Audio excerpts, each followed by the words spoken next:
Now, if you thought that the Diddy situation was over and done with, you might want to think again, because 50 Cent just pulled up with receipts of Diddy allegedly clapping Marlon Wayans behind. Y'all, they talking real crazy. Marlon himself opened the floodgates when he went on Shannon Sharp's Club Shay Shay podcast, where he brought up Diddy's parties and provoked and swore to the heavens and back that even though he often attended Diddy's parties, he never saw anything weird happening, and he never took part in the creepy things that happened. However, 50 Cent just hit him with the "this you" card and pulled up with the evidence of Marlon at Diddy's parties. Even more, 50 Cent is now claiming that Marlon was allegedly Diddy's boy toy. So does 50 Cent really have videos of Marlon's freak off with Diddy?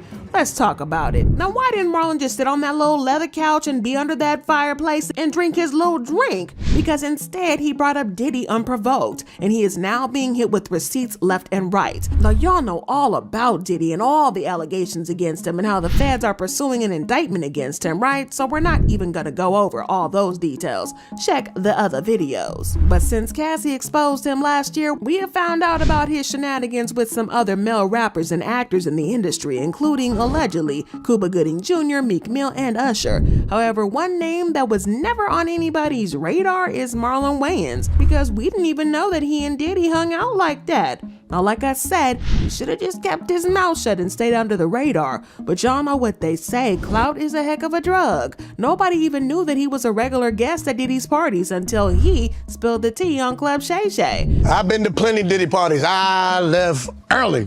I swear to you, I've never seen the stuff that they claim to be going on. I never seen it.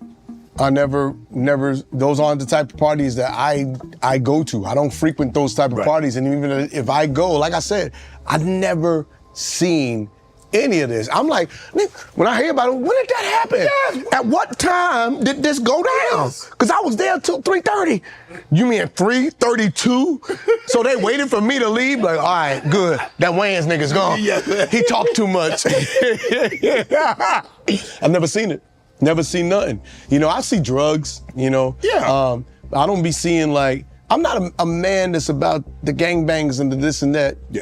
If I party, I like my own party. You know what I mean? Even if I'm me and, you know, back in the day it'd be me and some chicks, it'd be me and some chicks. I don't need me, some chicks, and some dicks. Nah, this is my party. It's my swell. Ain't no Amtrak going on. It's all love. This a love session here. Like, go, but you know Amtraks, because that'll get you in trouble. I see the forest through the trees. Because I got God in my life. I got my daddy in my life. I got my mama. Don't do that. Now you know better. Everything that you do one day can come back to haunt you, so you gotta be careful how you show up. Yeah, they were right about him talking too much, because this man done talked himself into some trouble now. It's interesting though that after he talked about how he supposedly never saw crazy stuff at Diddy's parties, he went on to talk about how he was a good guy who didn't get into trouble and stayed on the straight and narrow. I don't have no blemishes on my NASCAR. I am brand clean. I don't go to jail. I don't do DUIs because I don't drink and drive. If I'm gonna have me a drink, I don't care where I'm at. I'm gonna call me an Uber. I don't drink and drive. I don't get into silly things. I don't do that. I don't carry jewelry or nothing of value because I don't want to give you a reason to want to rob me. I got nothing. You want a credit card? Go for it, man. You got 20 minutes. Have at it. Go rock out before I have to call in this. Someone stole my car. I don't drive fancy cars like Rolls Royces and no, I got a Prius. No, I got not Prius. I ain't that cheap. I got one car. I got two cars. I got a 1994 Range Rover. 94? And it's still operational? Sure is. Only 50,000 miles on it. 1994 Range Rover. Wow. And I have a Tesla that I'm about to drive over a cliff. I don't like what he be saying about his trans child. It make me mad. You don't treat them babies like that. You don't disown your babies. That was your sperm weird. It ain't they fault. Elon, your sperm weird. It's okay to have weird sperm. I got it too, man. Shit. Love your child. So my point is, I watch how I conduct myself, because I'm not just doing this for me. I have to answer to God. I got to answer to my brothers. I have to answer to my legacy. I can't act a certain way. I have to answer to black people. I have to answer to kids that want to be like me. There's a lot for me to answer to. There's a bunch of people that want to come laugh and feel good, and I owe it to my fans to walk through this life and be an example as best as I can. Now, I will go on my runs. I will curse out United Airlines. Yeah. You know, I will. When I'm mistreated, I'ma talk bad about you. But if I don't have to, I'ma refrain. But I watch my conduct. You have to watch your conduct. So I don't go to those parties like that. I've been to parties, but like I said, I never saw nothing. I'd be so surprised when I hear certain things. Like, that happened? Yeah. Where was I when that happened? Exactly. But this is where the fans started to give him the side eye. Like, boy, thou dost protest too much. Interestingly, though, the reason that he did the interview in the first place was that he wanted to one-up DJ Vlad, but he didn't know that he was going to end up on 50 Cent's radar and get exposed. Now, for context over the DJ Vlad issue, DJ Vlad exposed Marlon last month for demanding $40,000 for an interview, as well as a cut of revenue from the interview. And Vlad got mad about this and said that nobody was going to pay Marlon that much money because he's not a big fan of the actor. Vlad tweeted, "Nobody on earth is going to pay Marlon $40K for an interview when he gets 100 to 300 views on any platform he interviews on. This guy is really delusional." Marlon then replied with, "You've been teetering on disrespect and I've been a gentleman up until this point. This was tactless, unprofessional, and petty. You out here trying to tear down a king? You trying to instigate beef with my community and peers? It won't happen, fella. I'm loved." He also said, "I'm worth whatever I say. People like you don't make or break me, champ. I'm self-made. I go where I choose. I don't like your tactics. I've been a gentleman. I didn't express my grievances with other people. You trying to turn other black men in my field on me." So when Shannon Sharp invited him to go on Club Shay Shay, he jumped at the opportunity because y'all know that Club Shay Shay be getting them views. And wouldn't you know it, the interview got more than 1 million views in less than a day, which is way higher than the 300,000 that Vlad predicted. Marlon couldn't resist taking shots at Vlad, and he posted a screenshot of the numbers on Instagram and wrote, "Someone once laughed at a Marlon Wayans, 1.4 million views in 24 hours. That I could only pull 300,000 views. I guess the juice is worth the squeeze." But while he achieved his aim of taking down DJ Vlad, what he didn't expect was that his fans would go digging and find some links to him and Diddy. Y'all know how he tried to claim that he and Diddy weren't that close, right? Well, it turns out that they were actually good friends before Diddy got exposed. For example, in an interview from a couple of years ago, he revealed that he and Diddy were very close, and Diddy would personally invite him to every single party he threw.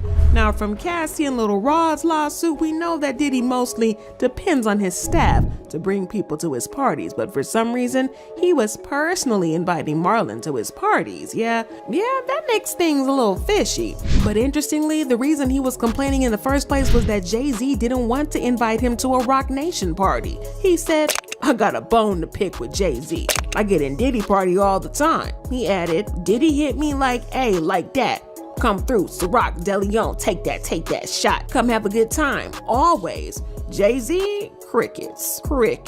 And I be looking at that brunch like, how the hell did he get in there? You be having all these worthless people in this dang brunch? Y'all know him hating from outside the club. He did not even get invited to Jay-Z's parties, but him and Diddy remain friends. But wait, there's more, because remember when Diddy and Drake got into a fight back in 2014? Well, it wasn't exactly a fight because Diddy sucker punched Drake because he felt disrespected. And Diddy got a whole lot of backlash over this because putting hands on other people, it's just not okay. But now that we know he was doing even worse stuff behind the scenes, it's not really all that shocking. But at the time, it was a small scandal and Diddy got dragged. But y'all know who defended him? Marlon, that's who. Now, if he and Diddy weren't friends like he's claiming, I wonder why he felt the need to jump on social media and defend him. But get this, not only did he defend Diddy, but he revealed that Diddy had also punched him multiple times, but he tried to play it off. He wrote, "Diddy punched Drizzy in the fizzle?" That's that big homie talk. That's that big brother-ish. Y'all know how many times Sean punched me in my face, man? Probably all love already. Drake was probably like, "Thanks, Puff, I needed that." I don't know about that. This is kind of like the setup that Lil Rod revealed in his lawsuit. You know, try to put moves on other men and then try to play it off as roughhousing or say he was acting like a big brother. Y'all is giving sus. But that's not all, because he also made some other weird Instagram posts of him and Diddy with sus captions like this one, where he said, "Me and the big homie Diddy, I told him, you smell like money. What's better than 2 billionaires? 3. Can I get one? Hashtag hand in hand." And don't even get me started on his birthday post for Diddy in 2017, where he wrote an entire essay saying, "Happy B-Day to one of the realest brothers in the game, Diddy. You've always had that golden touch. People want to know the secret. It's not the touch, it's the hard work and the monster's drive, the dedication, the will to motivate others through the action and example of hard work. You shine because you shine physically with your work ethic. You are an inspiration to me and a lot of other people. Happy birthday, my G. Glad you were born. Ain't no party like a Diddy party. Still my nig. Love you, bro. Enjoy your day." Now, the part where he said ain't no party like a Diddy party was a dead giveaway, because it shows that he knows a little something about these Diddy parties. But all of a sudden, he's trying to act brand new because Diddy got? Listen, y'all better tell the truth on here. Last year, he was happy to let everybody know that he and Diddy went together real bad. But all of a sudden, they weren't that close. I don't know, it's not adding up. But y'all wanna know who was also calling BS on this? Chief hater 50 Cent, that's who. Now, one thing about 50 Cent, and he has dedicated his life to taking down Diddy and his accomplices. And he was quick to clap back at Marlon's claims, claiming that Marlon allegedly knew every single thing that happened. He pointed out how there have been rumors around since the 90s, and there was no way that Marlon didn't even know.